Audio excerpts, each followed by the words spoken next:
কখনো করুণ, কখনো বেদনা বিধুর, আবার কখনো মনকে করছে প্রফুল্ল। সাত রং মেশানো সুর যেন নিয়ে যাচ্ছে তেপান্তরের মাঠে, নিস্তব্ধতায় ছুঁয়ে যায় প্রতিটি প্রাণ। বলছিলাম রিপন মিয়ার বাঁশির সুরের কথা। কি আছে তার বাঁশিতে? এত সুর কোথা থেকে আসে? বারবার হৃদয়ে নাড়া দিয়ে যাচ্ছে সে সুর, ঢেউ তুলছে পরতে পরতে।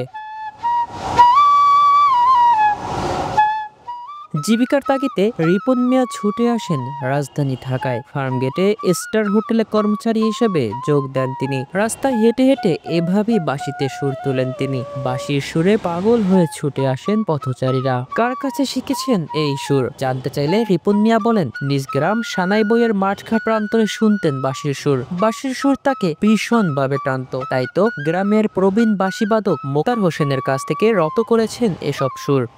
একলা বাসওয়ালা আসছিল ঢাকা শহর, তাইনের দ্বারা যাইতাম, নাম হইলো সেলিম। আর আগলা বাসওয়ালা আছে ওনার নাম হইলো মুক্তার ভাই, ওনার কাছ থেকে শিখলাম। তারপর মোটামুটি একটু জাইনা লইছি, এখন বাঁশি বাজাইতেছি।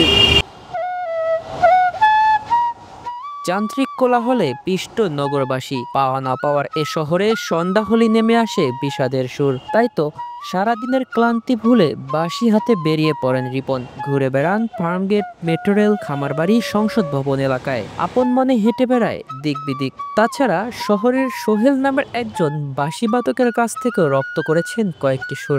দেশে একজন বাঁশি বাজাইতো, যে ওই উনার বাঁশির সুর ভালো লাগলো, লাগে তারপরে আমার ভালো লাগছে, কেউ পরে আমি বাঁশি হাতে লই নিয়ে তারপরে আমি বাঁশি বাজাই।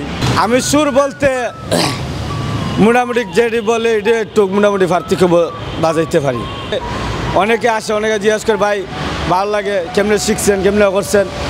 আমি বলি ভাই এমনিতে বাজায় শিখছি, এমনি বাজাইলে আপনি 6 মাস বাজান তো শিক্ষা যাইবেন। কারো মনোরঞ্জনের জন্য নয়, বরং নিজের ভালো লাগা থেকেই তার এই বাঁশির সুর। ভালোভাবে শিখে অন্যকেও শিখাতে চান এই ভুবন বোলানো সুর। সাইমুন নাম সাজিদ, আজকের বিজনেস বাংলাদেশ, ঢাকা।